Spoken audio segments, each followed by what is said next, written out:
Welcome. Today, we are going to learn about a powerful and simple method for solving certain types of algebraic equations, the square root property.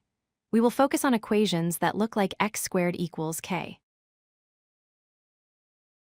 So, what exactly is the square root property? It's a rule that says if you have an equation with a term that is squared, and it's equal to a constant number, you can solve for the term by taking the square root of both sides of the equation. This is the most important part of the entire method. When you take the square root of the constant side, you must add a plus or minus symbol.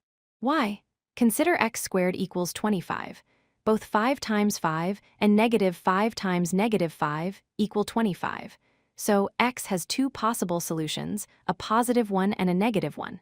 This is why we write x equals plus or minus the square root of k. The first step in using this property is to get the squared term by itself on one side of the equation. For example, if we have 3x squared minus 10 equals 38, we first add 10 to both sides to get 3x squared equals 48. Then, we divide by 3 to get x squared equals 16. Now it's ready for the next step.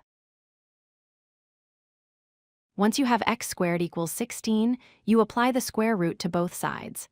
The square root of x squared is just x. And on the other side, you write plus or minus the square root of 16. This is where we apply the core of the property. In the final step, we simplify our result. We have x equals plus or minus the square root of 16. The square root of 16 is 4.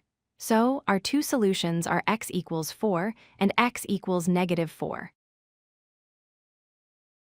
Let's walk through another example. Solve 3x squared minus 75 equals 0.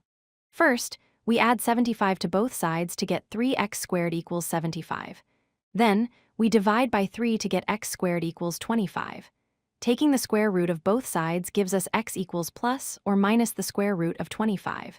So, the final solutions are x equals 5 and x equals negative 5.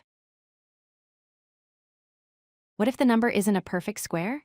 Let's solve x squared equals 12.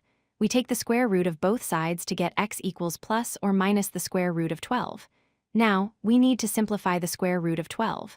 We look for the largest perfect square that divides into 12, which is 4. We can rewrite 12 as 4 times 3. The square root of 4 is 2, so we can pull that out. Our final answers are x equals 2 times the square root of 3, and x equals negative 2 times the square root of 3. This property is also useful for more complex-looking equations, like when an entire expression in parentheses is squared. For the quantity x minus 2 squared equals 49. We can take the square root of both sides to get x minus 2 equals plus or minus 7. Now we just have to solve two separate, simpler equations. In the first case, x minus 2 equals 7, which gives us x equals 9. In the second case, x minus 2 equals negative 7, which gives us x equals negative 5. There are a few common pitfalls to watch out for. The biggest is forgetting the plus or minus sign, which will cause you to miss a solution. Another is taking the square root before the squared term is isolated. Finally, make sure you are simplifying radicals completely by finding the largest perfect square factor.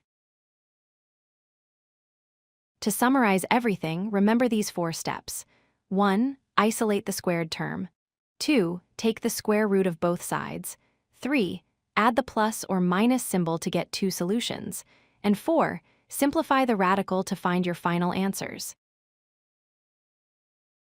Now it is your turn to practice. Try to solve this equation, 2 times the quantity x plus 1 squared equals 32.